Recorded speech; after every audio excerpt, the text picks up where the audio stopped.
Welcome to the fourth episode of Real World Strategy Dialogues, powered by EY-Parthenon, right here on businesstech.co.za. I'm Heather Orton, your host, and today we are exploring how to maintain growth in a constantly changing environment within the information and communications sector.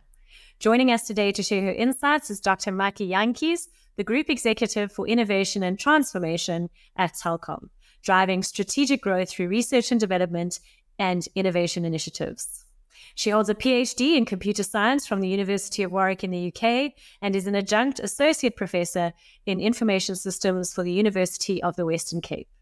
She was South Africa's representative to the W20 and the G20, focusing on digital inclusion for women. She is an NRF South African rated scientist, a World Economic Forum global youth leader, and is a member of the South African Youth Academy of Scientists. Welcome, Mmaki. Very good morning, and thank you so much for having me, Heather. The Telkom purpose statement is to seamlessly connect customers to a better life. And in the last year or two, there have definitely been some headwinds in achieving this. Failure of infrastructure such as undersea landslides or load shedding, leading to connection blackouts, the ongoing skills deficit, and a continued need for local and international investments being just a few examples of what the sector has had to grapple with. When you never know what is going to happen next, how do you look at the world ahead and think about what is to come? Thank you so much, Heather, for that question. I think the last year enabled us to reflect as a business on the importance of our resilience. And I think it took us back to just after the pandemic, which was actually when the Innovation Office was established, to help the business think carefully about how it can leverage innovation to enable it to look forward to the future on some of the key challenges that we face as a telco, and ensuring that we're able to renew ourselves as a business and remain relevant even in the years to come. I really liked what you said around that sort of renewing and using innovation to do that. In the EY CEO Outlook survey last year, over half of the CEO's respondents are planning to significantly invest in AI, and 2/3 believe that AI is the force for good. How are you building a strategy for the evolving digital age? Let me just start by unpacking the Innovation Office, how we're structured, and some of the technologies that we've been able to build that came out of the Innovation Office. First things first is that Telkom has a very long history of R&D relationships with South African universities. So we've been funding what is called the Telkom Research Centers of Excellence over about 25 years. We celebrated 25 years last year. And there is a relationship with over 13 years in South Africa, where we work with academics on key topical issues within technology. Some of these include artificial intelligence as well. So we really believe in the collaborative brain power that comes with working with researchers within these areas. And so the other aspects of the Innovation Office was our investments within SMMEs. In one of the ventures, we partnered with an SMME. Our data science team partnered with an SMME to produce a product called Izwe, which essentially looks at translation and transcription, looking at South African languages. I think for us, a lot of our call centers, when people call in, they'll code switch between English and the South African languages.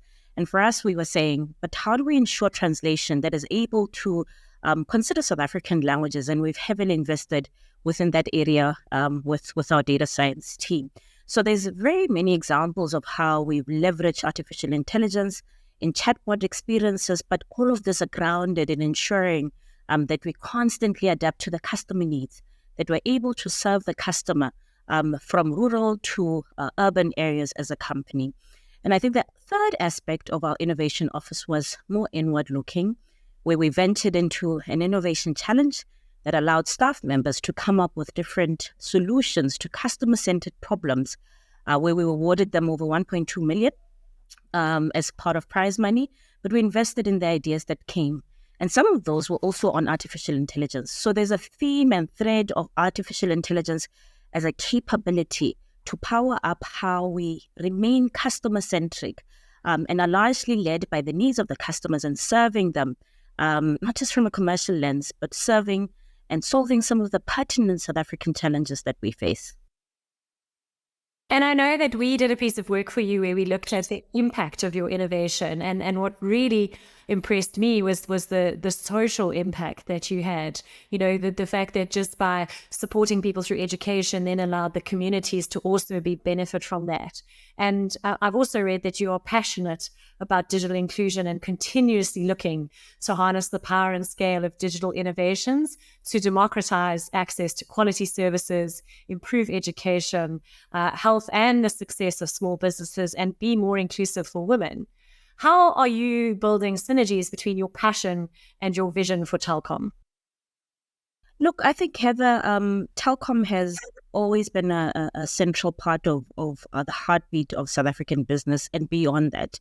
And I think this is what drew me actually to join Telkom. The success of our partnerships with the university has enabled us to actually graduate over 3,200 honors, masters, and PhD students. So that's a byproduct of our investment into R&D, that we were able to actually change the telco landscape, not just investing in R&D, but investing in the talent, in the capability, which today actually powers up not just Telkom, but the telco sector as a whole. Our ability to also invest and partner with SMMEs has been such a great achievement for us. Having worked with over 2,600 SMMEs, we really believe in SMMEs as the backbone of the country.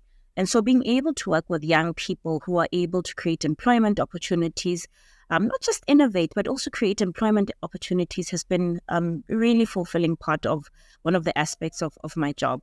So unearthing not just innovation, but the talent that comes with that, and using that talent within the organization has been great. I think Telkom is one of the few telcos within the country.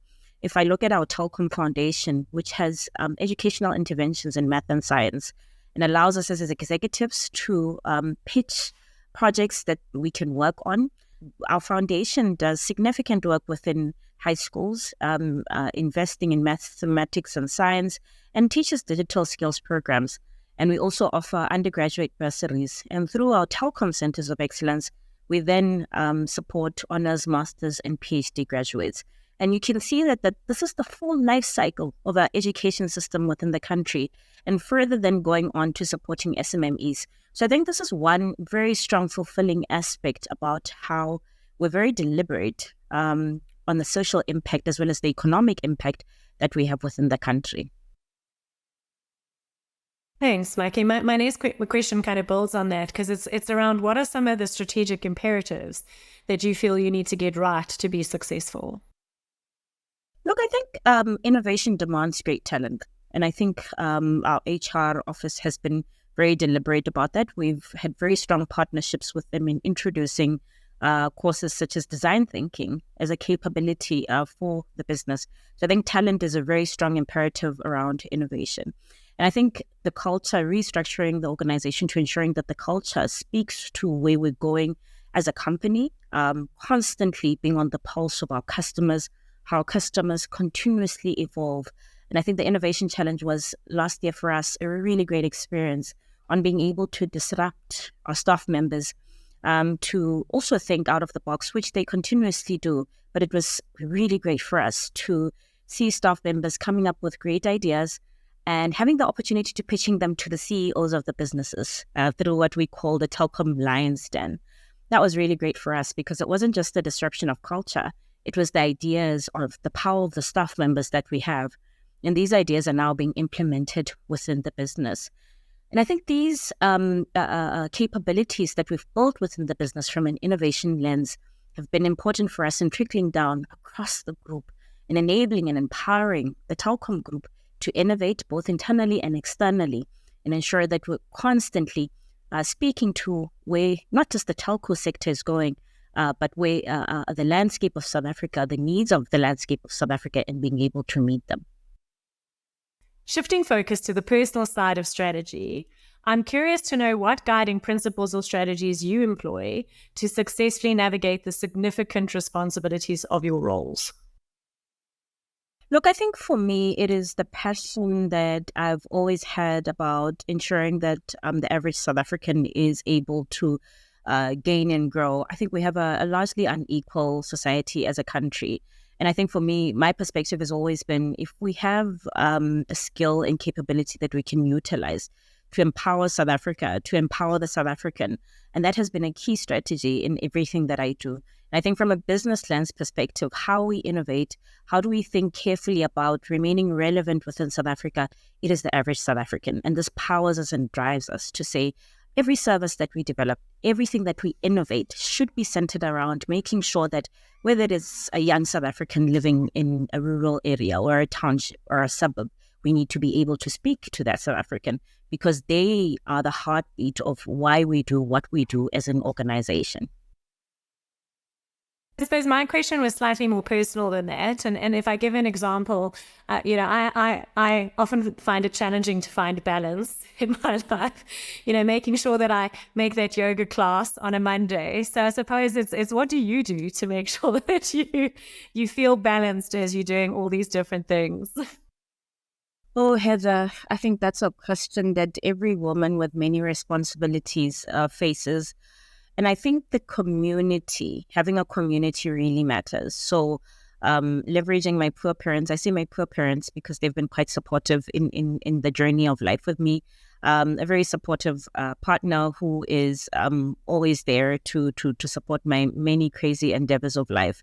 But being able to leverage a community of friends, of family, which speaks to us as South Africans of Ubuntu, being able to know that there is a community that you can reach out to, that you can tap into.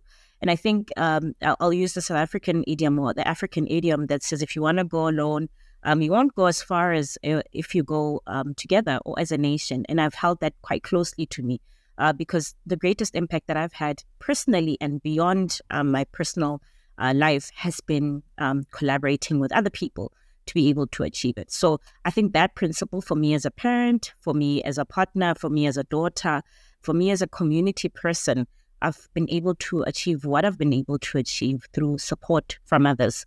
And that's a principle I hold quite dearly to me. And that concludes our captivating conversation with Mmaki Jantjies.